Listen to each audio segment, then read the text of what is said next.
We're live. Awesome. Welcome, ladies and gentlemen, to the evil, oppressive Christian theocracy world domination plotting live stream. Shorter name pending.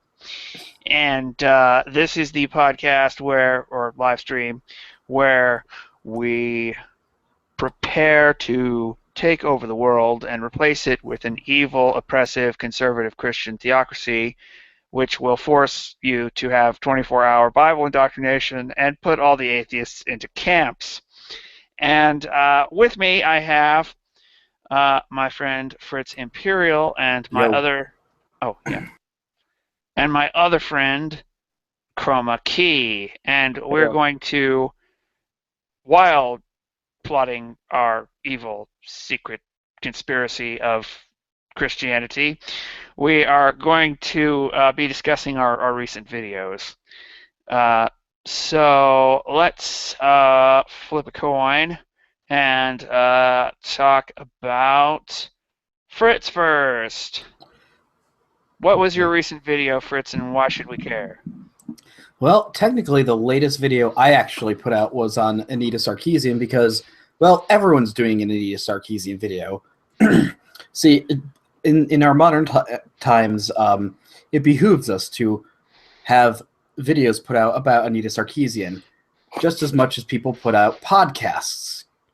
But no, yes, it's on her recent video saying that, just because that there aren't enough fat women in video games. Yeah, every time there are fat women in video games, she also complains. And I've gotten a very perverted, weird lesbian vibe from her. I'm pretty sure she just does all this because she's a total pervert. I mean, ever since J-Mac left her, mm-mm. So J-Mac left Anita Sarkeesian. Yeah, he's still in the description of the videos. Or in the Really? credits. I shop for groceries, and I'm surprised this wasn't all over the tabloids. The famous breakup between Macintosh and a Sarkeesian. Oh, Sarkintosh. did Anita start using Windows products, and this upset Mr. Macintosh? No, I think it's just because he doesn't understand what sex is yet, so she just couldn't get anything from him. I see. So, Honestly, everyone should just go check out Sargon's streams on the Anita videos. The shitlord streams. They're amazing. They take like 10-minute videos and stretch them out to 4 hours long. so basically, what you're saying is that not everything that the degenerate atheist scum are doing is completely worthless. They also occasionally have some level of insight. Yes. But yes, We that was will. my latest videos on Anita Sarkeesian. Not really all that much to say. I mean, of course you're going to do it, but although more lately, our friends the Distributist has mirrored my video, garnering me much more subscribers and negative comments from atheists of his Unstoppables flying shitheads. His goddamn little minions. Yeah, Sorry. what's up with that? Yeah, now I should have said before we started that I really have tried to keep the language on my channel kind of under control, I'm sorry. and I'd appreciate it if you'd try and not have the. I think that really powerful humor doesn't require all this language. I think you have to if you use it, you have to use it sparingly and judiciously. You just spray it all over the place. It becomes ineffective and it isn't really funny anymore. So don't ejaculate our curses everywhere. At least not on my channel. I'd appreciate it. Oh, So, all right. so what really makes your Anita Sarkeesian video better than the other ones out there? Or wait a minute, was that the same one that Distributist was mirroring? Or No, he mirrored my Atheism was Unstoppable one. I just made my own That's Anita one right. the same day, but so it's actually hard to know which one's giving me the subscribers and which one isn't. But I'm it's different. Well, it's the different because Anita I one. made it. I mean, I'm the one who made it. Of course, it's going to be great. Oh, right, yes. But it's more because I think I point out the just creepy vibe she has in it. Just, I mean, other people kind of noted this, but it's really just she seems obsessed with female characters' physiques. It's very odd. Yeah. Well, about your atheism is unstoppable video. one thing I really appreciated about that one was that you actually addressed what passes for arguments coming from atheism is unstoppable, where other critiques of this individual, such as the one from Creationist Cat, are sort of self-contained YouTube drama that doesn't really impinge on the wider world unless it's involving swatting somehow. So I'm basically better because I'm not Keemstar. Yes, and I'm trying to use my I really need to work on my William F. Buckley accent because that's what I'm trying to go for here. Yes, we're going to take over the world and force creationism on everyone and abolish the study of the natural sciences and replace them with 24-hour Kinham indoctrination. Yes. All right. So atheism is unstoppable. What do you think is his deal? I mean, what would sort of prompt someone to spaz out like he's been doing? Views and subscribers and a lust for power. I mean, he said it himself. He used to just, well, like most of the atheist YouTubers, just make fun of religious people. You know, about 5 years ago, that's all people like Thunderfoot would do is say, "Oh, look at these stupid creationists," blah blah blah blah blah. Now, most of them have given up and moving on, and so is AIU to SJWs and Muslims. But you know, AIU is still basically just saying, I don't get this rush from bullying people anymore. He gets the pleasure in just making fun of people because his original video was around 35 minutes long. 6.5 of it was just straight up him making fun of people, not actually their arguments, but just making fun of them, just ad hominem. Yeah, which that can be a little bit fun sometimes, but you don't want to. You want to be able to use a good argument in it too. Yeah, you have to have a good balance, and certainly and it depends on the actors that you're going to be. Like Anita Sarkeesian, yeah, make fun of her. A radical Islamist, yes, make fun of them. But that's what I have a problem is like there's this kind of distraught conservative Christian named Josh Firestein that people like the Armored Skeptic and others always make fun of. But the thing is, like, that seems like he's like a soft target. He's just kind of like a. He doesn't know what he's doing. Father, forgive him. He knows not what he does. But he's just a simple man that's a conservative Christian. He's not really hurting anyone. Who again? Sorry. Josh Feuerstein. Oh, I'm not familiar with him. That's who Atheism is Unstoppable was originally attacking, right? Well, people like him. Oh, I see. Well, people like him and Ken Ham and Kent Hovland and. Oh, right. Well, Ken Ham, he is far from harmless. I mean, he built a big giant ark, and that Which is is why I will give him lots of credit for that. Yeah. He got Bill Nye the Science Guy to go visit the ark. Yeah. I mean, though Bill Nye the Science Guy does have a much cooler theme song than Ken Ham. I mean, I have What's Ken Ham's theme song? I think it's the Bible. Yes, that's the book for me. You know that one, right? And I have to say, Bill Nye the Science Guy. I mean that is a way cooler theme song. I have to give him that. Bill Nye is gone. He's now an asshole. Sorry, I bet he's now an idiot. Oh, I thought he was always an idiot. Just he used to be an idiot on television, and he used to have a show that had a good purpose when he was making. Science interesting for kids.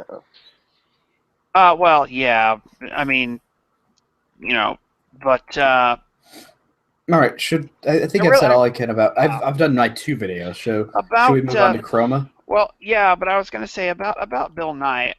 I really don't think that I have a lot of problems with creation science, but I really don't think that mainstream science is all that much better when it comes to skipping over philosophy and just papering over it with dogma and insults.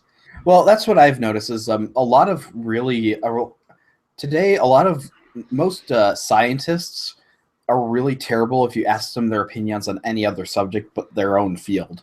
Exactly. I think the days of the polymaths like Aristotle and Newton are long behind us. Yeah, The last one might have been somebody like Einstein, but and I remember concluding that about Bill Nye's show as a kid. Mhm. I mean, not in those terms, but well, I was a real creationist when I was a little kid. I mean, a young Earth creationist when I was a little kid. I was totally buying that when I was a little kid. Mhm. But there were a lot of stuff beyond just the believing in evolution, but there was a lot of stuff that just wasn't even fair-minded that was in the original Bill Nye the Science Guy show. I mean, you want to talk about indoctrinating kids? Well, they did their fair share of that. Global At, warming.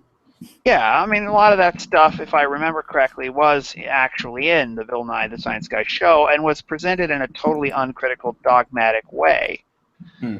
And so yeah, Bill Nye the Science Guy, it would communicate some valuable facts to you, but it would totally not teach you to think critically.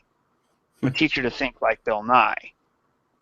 Yeah, honestly, like there's a great video by Sargon which really demonstrated my point. It's his video called like AI will kill us all, where it has some modern psychologists, scientists who he's the exact embodiment of this kind of new scientist who no real any understanding of social skills or how like society works or anything beyond his own field. Like he was trying to argue that there is no threat from AI. You know, there's no chance they're ever going to do anything negative. So let's just pursue science for science's sake and not worry about any consequences. And he's got like this stupid kind of white curly hair around him. He's got stuff like that. He has like the Einstein hairdo and it looks stupid. And of course he says, well, we do know there are certain intelligent beings that are not hostile. They're called women. Just like, oh god, the cringe is real. Okay. Well, yeah, I actually wrote a. We need to move on in about 1 minute, but I was just going to say I actually wrote a pretty in-depth response to that particular video from Sargon because my other degree is also in an abstract intellectual discipline. Uh, it's like my other car is also a Porsche. Well, I can't really say that, but I can have my own geek version of that. My two degrees are in computer science and philosophy, so Sargon puts out a thing that's computer science and philosophy. Well, I have to respond to it, and a lot of this AI is coming to get us crap he's putting out is just alarmism, sensationalism from the press, and has nothing to do with actual computer science. And most of the people he cited that actually said there was a real issue here weren't in computer science. They were in physics and business and knew nothing about this. And the computer science people were like, yeah, it's mostly not a big deal. There are a few simple things we ought to do, but we're doing them, and it's not a big deal. Where is this video? I didn't make that a video. I wrote that. Maybe I should make it a video. Some of the thoughts that were for that actually went into my No Man's Sky video. But let's talk about Chroma. Chroma, you haven't spoken up at all. Yeah. Are you a Jewish infiltrator trying to subvert our Christian theocratic takeover? I don't think Bela Bartok was Jewish. No, definitely not. Okay. So what's your latest video? My latest video was it was entitled "Intelligent Opposition to Marijuana Legalization," and what it was is this guy called Graham Ledger. He's sort of, I think it's like a syndicated show across the nation. I've never heard of OANN, but he's sort of like, he's sort of like Bill O'Reilly. I mean, there's no way to explain his views. He's like a carbon copy of Bill O'Reilly. And like down to the T, every mannerisms that he says, the way he pitched his words and everything, his inflections, exactly Bill O'Reilly. And it was just like breaking down sort of the what they were saying about like opiates prime the brain, or marijuana primes the brain for opiate addiction, Like if you smoke pot, you're going to be a heroin addict. Right. I mean, the thing is, like, I think in the wider culture, it's kind of like the same thing with gay marriage. If you wanted to go after drug use, you have to go way before pot. You know, you have to go more towards. So, I mean, the thing is, with weed, it's like, yeah, obviously, of all the outlawed drugs, it's probably the most harmless. But I'm thinking, my problem is I don't think it's a good precedent, and also, stoners are the most insufferable people I've ever met. Yeah. I mean, here's the thing. I mean, I'm going to sound like some like kind of Orwellian or like some very industrious German here, but I mean, like, it makes people unproductive. It doesn't make them help work for the state. Right. No, that's the truth. Well, I was going to say, yeah, my argument against marijuana legalization, well, it's not exactly an argument against marijuana legalization. It's more, here's how we should respond to marijuana legalization. You see, the problem, I mean, I'm looking at this, this was from when I was a Republican when I wrote this, so, or when I came up with this, so, I'm going to have to adjust it now that I'm no longer a Republican. Good. But thanks to Trump. But the idea was, well, we want to get people to vote for Republican candidates, and voting for Republican candidates is the smart thing to do. The trouble with marijuana legalization is that people are going to be voting while high or while stoned or whatever, and when they're stoned, they aren't going to be making rational decisions. They're going to be totally open to the basically left-wing arguments because they're just stoned and they don't know anything and they're just stupid. So, but here's the thing though: if there's a threshold of how high they can be, if at some point if they're so high that they can't even get to the polls, then they don't negatively affect the outcome of the election. You see, so it's okay if they're sober, because then they'll be thinking rationally and they'll vote for our candidates. And it's okay if they're so high that they can't even get to the polls, because then there's no effect. The trouble is if they're high enough to make dumb decisions, but not so high that they are prevented from getting to the polls. So the best strategy would be to offer people free drugs in exchange for the promise that they don't vote. That would actually be very interesting to see happen. Seriously? Because it was totally a joke. Oh, man. I would just be interested in see how many people would actually do it. Yeah, I mean, I'm trying to think of something funny to say in a stoner voice about this, and I don't know. My mind's gone blank. Dude, weed, Lamau, and you ever think about how grass is like so green and stuff? I mean, it's just like, you got to understand the triviality of the universe, dude. I mean, it's just, you got to just. Yeah, pretty much. That's pretty much it. I was going to say quite seriously that after the loss of Mitt Romney, people were trying to blame that on social conservatism, and I don't know how much that stuck, but the Republicans do seem to have largely abandoned any real commitment to social conservatism by nominating Trump. But the discussions were, the question that came up that was kind of interesting, and it was, if we had to ditch one of our social conservative issues, which would it be? And well, we can't ditch opposition to abortion. That's just a non-negotiable. We can't ditch this opposition to the LGBTQWXYZ nonsense, because that is another non-negotiable. I mean, just basic freedom is on the line there. But could ditch the opposition to drug legalization if we had to ditch something.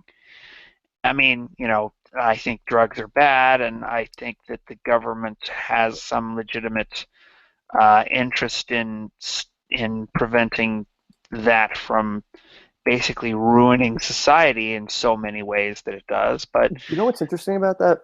But marijuana is maybe not the most worst thing that could happen, and I mean, we already have everyone hooked on alcohol, so Yeah. I was just so drinking some wine. How did you know? yeah. Well, so yeah, if we had to ditch something, then I think marijuana legalization would be the area we'd have to be willing to compromise. Of course, now we're just about completely out of power. I'm pretty sure with the ascendancy of Trump, and the alt-right is primed to replace us as the conservative paradigm, and so the Buckley conservatives like myself are going to be out of power. So it's kind of all academic now.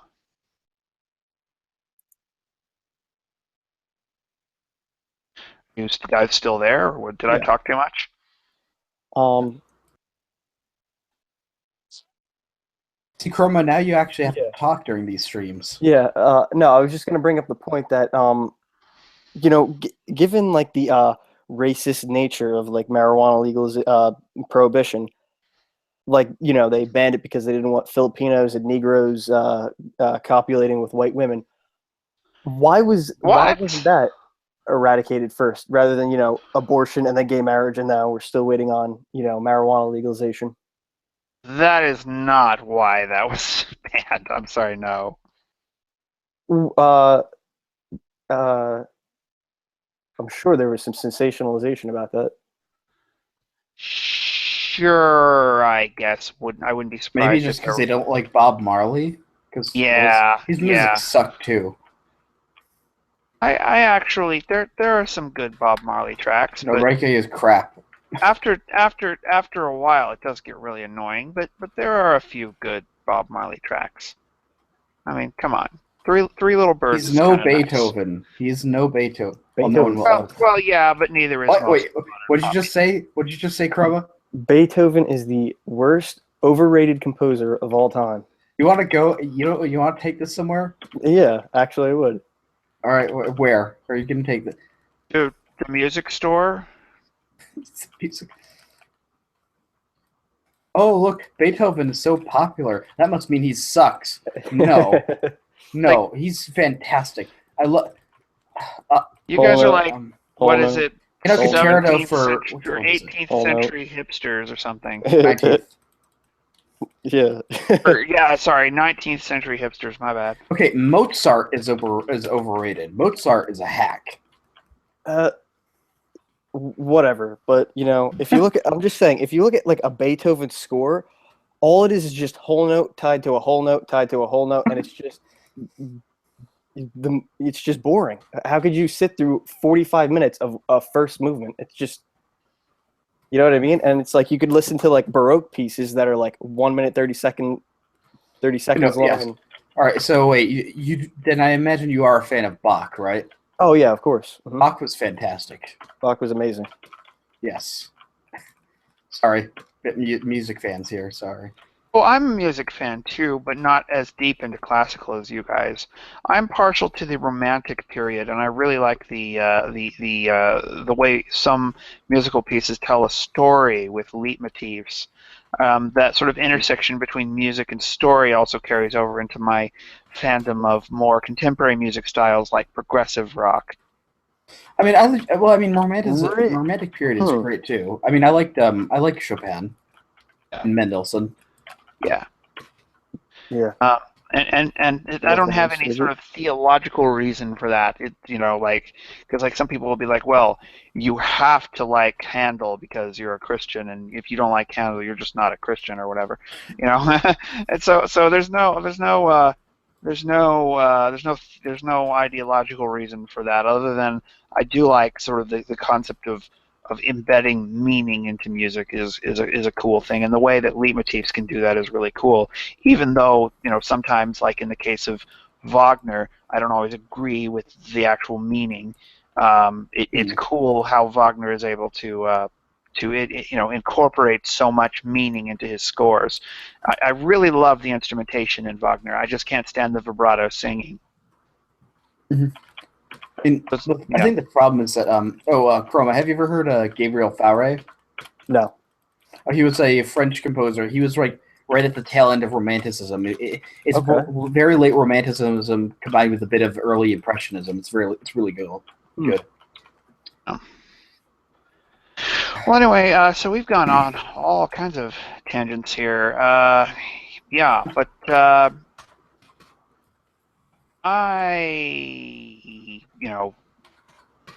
Oh, your latest video. Let's talk Oh. about that. Yeah, my latest video where I take on the world with the issue of logical fallacies. And I suppose for those who are not familiar with the subject, logical fallacies are sort of a shorthand way of explaining how the argument you're making is no good, and there are a whole bunch of different ways an argument can go wrong, and people who write logic textbooks and do philosophy websites and stuff have compiled a bunch of these into what are called named fallacies, and you may have heard of them if you've gotten into debates on the internet very much, like some of us might be guilty of. They have names like No True Scotsman and Slippery Slope and Affirming the Consequent and Fallacy of Composition, and those are all named fallacies.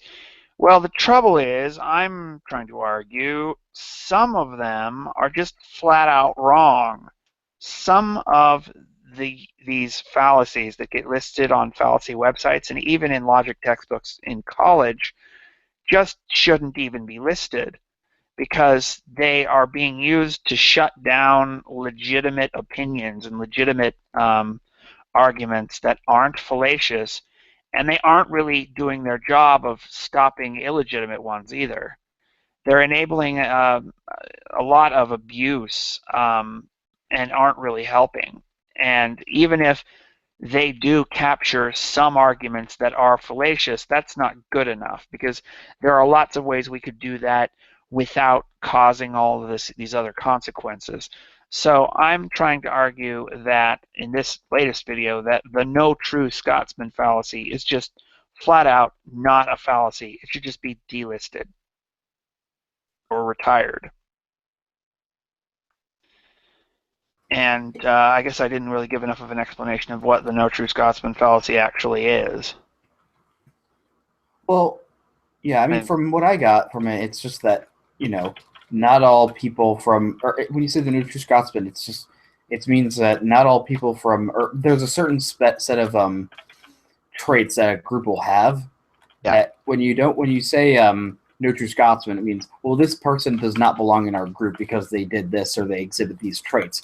And I think why it's called a fallacy is because it's like going, well, then you're just making it so nobody can ever not be part of this, or you're going to get rid of all the bad apples in your entire basket. When no, it's like when it was originally used, the example you pointed out was that this person has done something so heinous and wrong that they do not belong to, they are not Scottish anymore, that their actual identity has been eliminated because they have done something so heinous, or they exhibit such negative traits that they no longer exhibit the traits of the Scotsman. Yeah, and I'm not particularly interested in whether Hamish, the guy saying that bad people don't belong, is actually right in the specific instance or not. What matters is that opinion, the opinion that you can be so bad that you just don't belong, that is at least a valid opinion. You should be able to argue that. You shouldn't have, oh, that's a fallacy getting in your way of arguing that, because that even whether you agree with it or not, that is at least a rational opinion to hold, and you can think it out and come up with a somewhat reasonable result. You see what I'm saying? Yeah, I got you. Yeah, I don't know. Maybe my videos aren't as fun to discuss. I got to sneak in a whole lot of snark in there, which was kind of fun. What I don't understand is like the reaction it got. Like, this really shook people's like foundation, Yeah, I mean, it has like a 10-to-1 dislike to liked ratio. I don't know why, but it was a good video. There wasn't anything actually wrong with it. No. Oh, I mean, certainly, like, people can disagree with it and like not like that, but I don't understand why like so many people found it so kind of heinous or wrong. yeah. Well, I mean, the thing is, people who they just pride themselves so much on being open-minded and critical thinking, and what are all these other nice buzzwords that they have for describing themselves on how they think? Rationalists. Yeah, well, yeah, but well, they call themselves empiricists more often, but Okay. they're the sophisticated ones who think critically, and someone who thinks that about themselves is so much more prone to dogmatic thinking that is irrational than someone who actually recognizes that they are a dogmatist about some things. I mean, a Christian just flat out says, yes, I am a dogmatist. Got a problem with that? Where an atheist is like, oh, no, I'm not a dogmatist, and if you skewer their sacred cows, yeah, you get a If you 10 tell to them 1. they believe in an ideology, they come, roaring after you. If you tell them, Yeah. well, actually, atheism is kind of ideological. Sam Harris and Richard Dawkins are kind of, ideologues, and they use a lot of the same tactics. No, how dare you say that? You're terrible. Ah. Yeah, yeah, and yeah, and that the I'm kind of pulling the curtain. I'm exposing the man behind the curtain, not just on this specific issue, but on the whole mode of thinking that's taken over in what's called the analytic tradition of philosophy. The analytic tradition is what's dominant in philosophy right now, and it considers most of the big questions really settled and focuses on minutia. Little teeny issues about philosophy of language and stuff that doesn't really matter because we've already decided that there's no God and we get to sleep around with whoever we want, and abortion is perfectly okay, and homosexuality, you'd better totally support whatever sexual degeneracy happens to be on the approved list this week, and but still not feel good about whatever ones don't happen to be on the approved list this week, like polygamy or pedophilia. Um, that all that stuff is not really questioned. Not really. They'll question it in a historical context in order to go over like some of the debates of philosophy in the past, but it's all really dogmatic. It really is. I mean, you can't really question a lot of that stuff, and this is going after something that is just so fundamental. It's like the most certain thing they think is right, and going, you know what? You can even be wrong about this. I mean, it's like max skepticism I'm advocating here. The idea that you can even be wrong about the rules of how to make a logical argument. And that will really piss people off. And especially the way I say it, and I try as much as possible to say it in this very credible, measured tone. That probably also is ticking people off. Anyways, now I'm getting into self congratulation, and yeah, that's going. Yes. Slap yourself again on the back again, why don't you? But I mean, no, you're right. You're right. I mean, I didn't actually think about it that way, but that even the no true Scotsman fallacy seems somehow seems to feed into the liberal belief that no actual atheist or no actual liberal believes in this, but hey, look at these bad Christians. That means you're all in on this. Oh yeah, there's all kinds of double standards. Like you should have Bake the seen this. cake. Bake the cake. Yeah, you should have seen this one guy who was really pissed that I had jumped from democracies don't start wars to atheists don't start wars.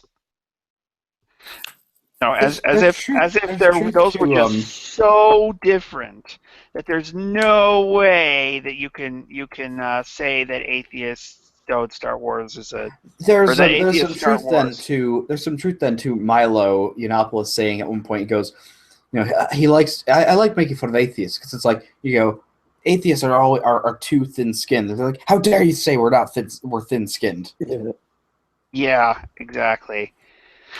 And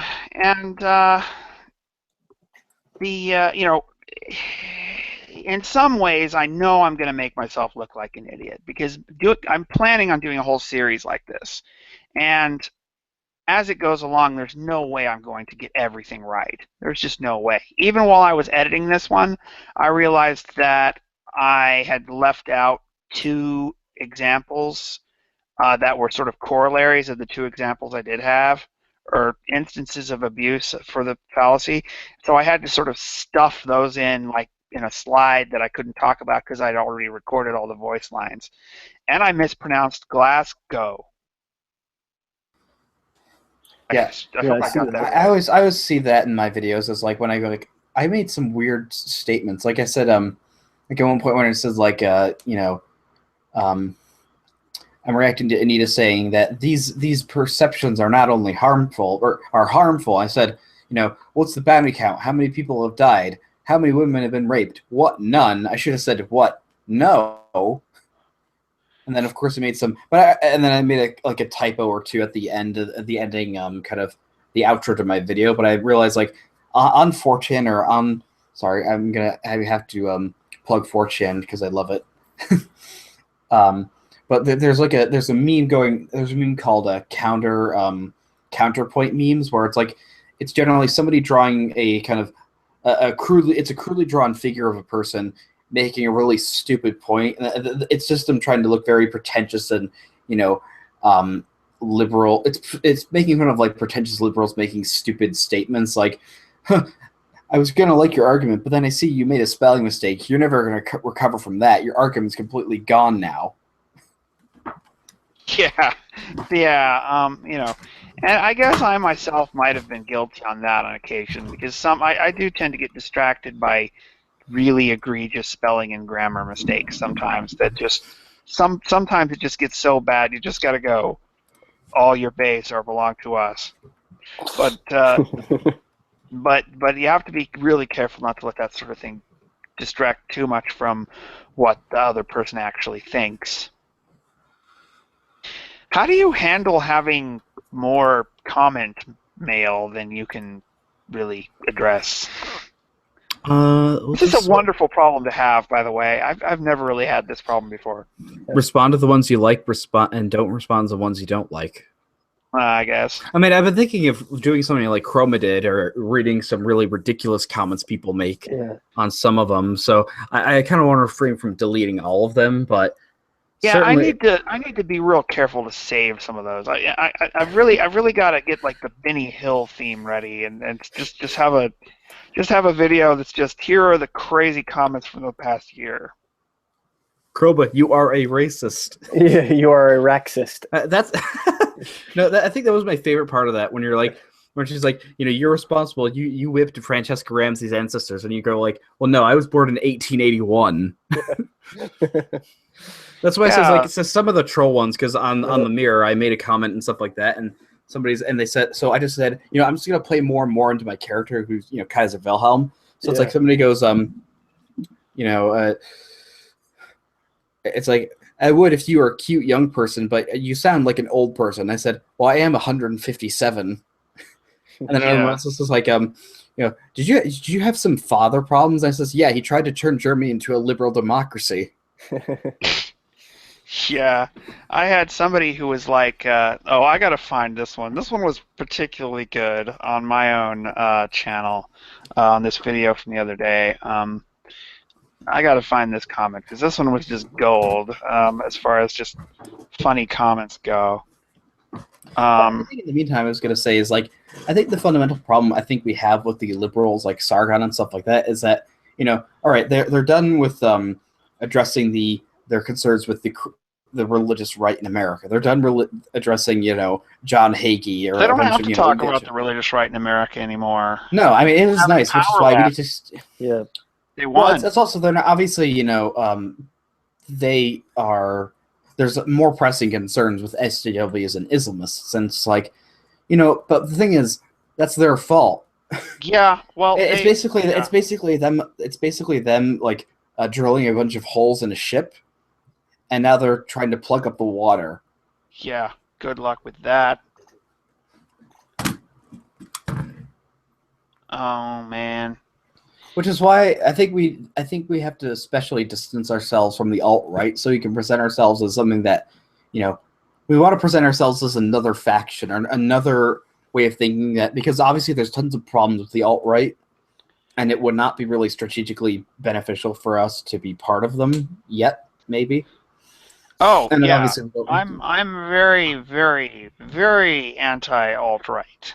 I mean, but the problem is there isn't just one set of who's in the alt-right, It can range from anyone who's just very conservative to actual Nazis.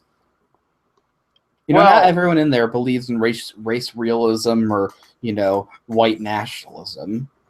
Well, I'm hashtag drop the alt. I mean, I'm the old right. I'm a William F. Buckley conservative. Well, I'm a medievalist conservative.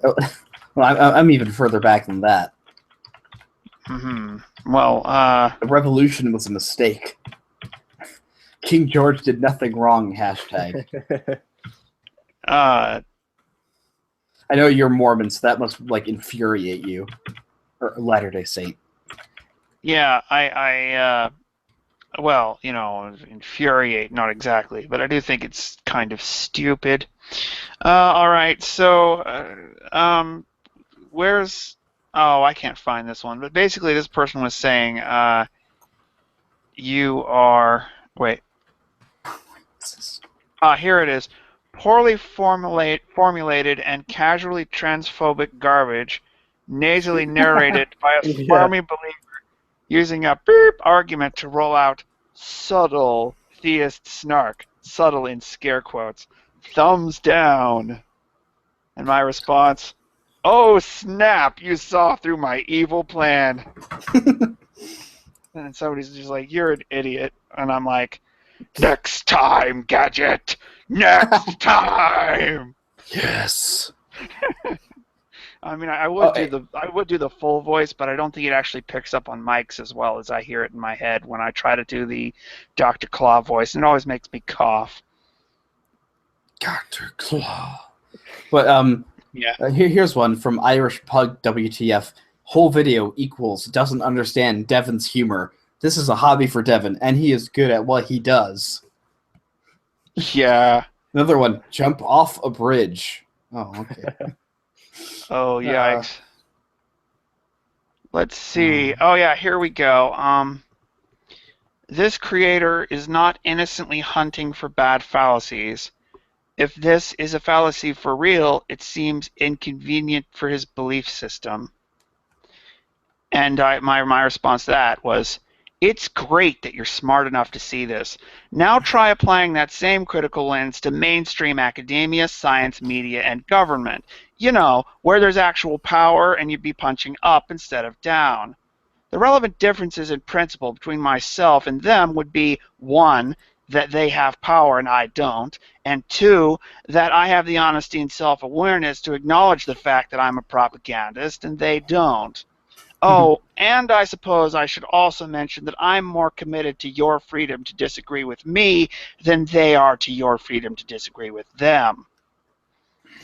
So, yeah, that one wasn't so much as funny as just more sort of ownage.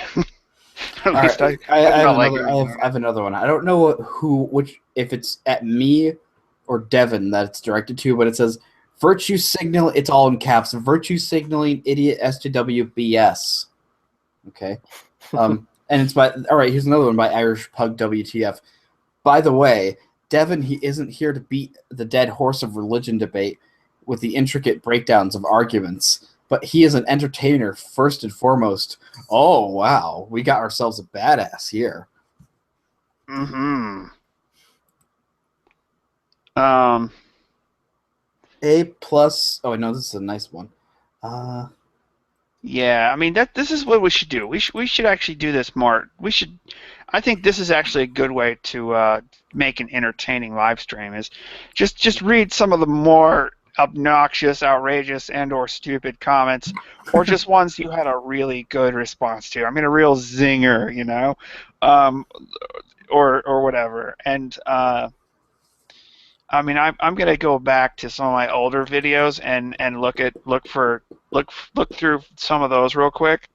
I was deleting the really egregiously stupid ones for a while, but I think that was a mistake. I think I should just leave. You know, I've quit moderating comments. I was moderating comments when there was like only 1 or 2 comments per video, and they were douchebags. But now that there's, you know, like 20 comments or 50 or 70 or something like that per video, now I want all the different comments, you know, where I don't want like only comments people see are some douchebags. I don't want that. But if people see a lot of comments, then I want the douchebag comments so that there's more comments, you know? I mean, I got another. It's this is. I think this person really. I think he must be a flying monkey, or the one of the followers of Devin Tracy. He says, monkey? He says, "Don't talk shit on Hitchens. You C word. You know who else You know who else shit son Hitchens SJWs.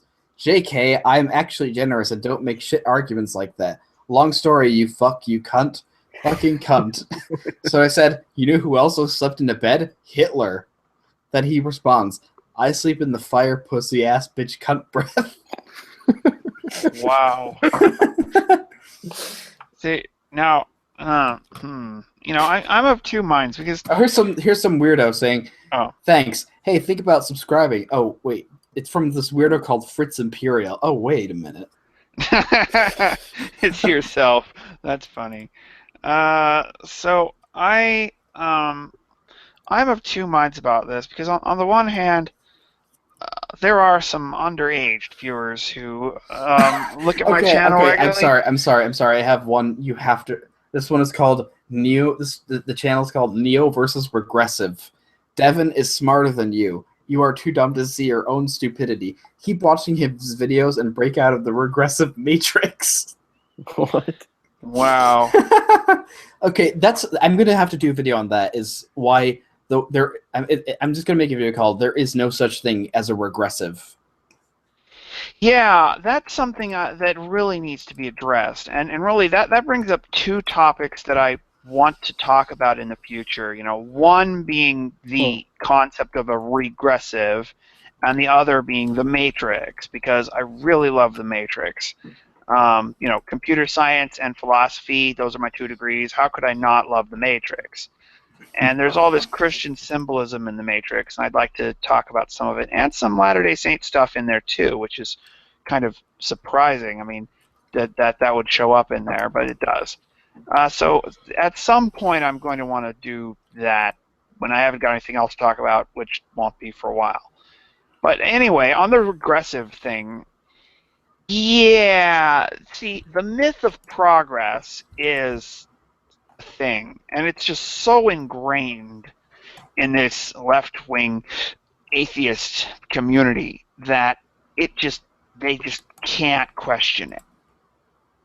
And so instead of blowing up the myth, tearing it out from the roots and saying, no, actually, history does not work this way, they are instead trying to argue that the SJWs don't quite embody the myth. They're a false messiah. Well, I think the original point of the idea of a regressive is that you have these people who call themselves progressives, yet they're advocating for things that are basically going backwards in terms of the quote-unquote progress. Like, the Black Lives Matter, the race baiters who want to go, or the openly racist people who want to go, we want segregated dorm rooms for people of color. It's like, this is what they would have done in the 1950s, and you want to go back to that. And I think that's where the term regressive came from. But now it's just their version of, it's their version of cuck. It's their version of, of misogynist. It's their out group they can call out and going, well, you're a regressive. And it's almost like a virtue signal in itself, where it's going, see, I'm an actual progressive, or I'm an actual liberal. See, I'm calling out these people in this term that we all like to use. Yeah, I am just, our traditionalist community that we're trying to build on YouTube, there's two things we absolutely should never do. One is we should never say social justice warrior. It's social justice whiner. Warriors are badass, and there's no way that we should be calling these people warriors. They're not warriors in any sense. Second, we should never say regressive, because that is admitting the myth of progress. Mm-hmm. The thing is, people today are just exactly as prone to man's inhumanity to man as people in history have ever been.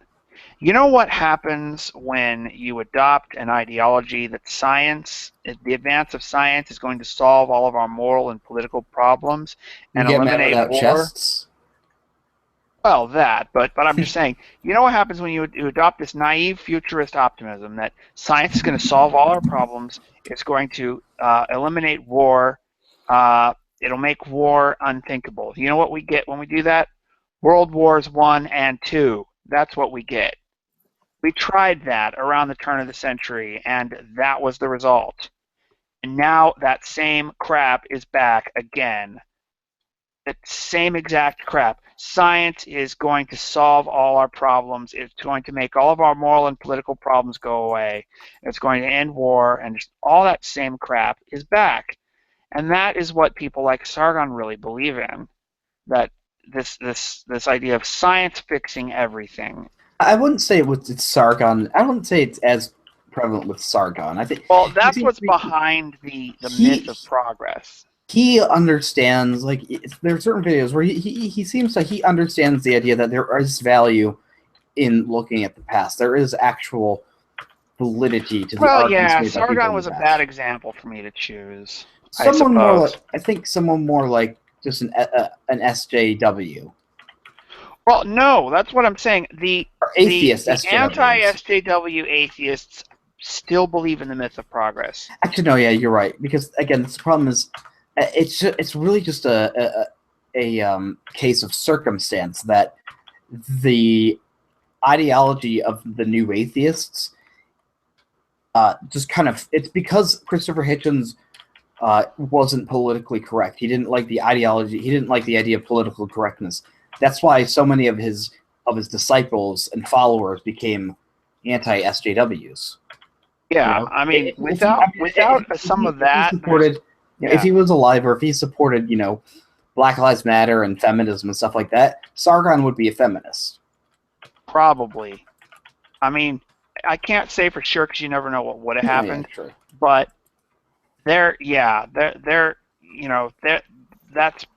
was a certain maverick streak in Christopher Hitchens.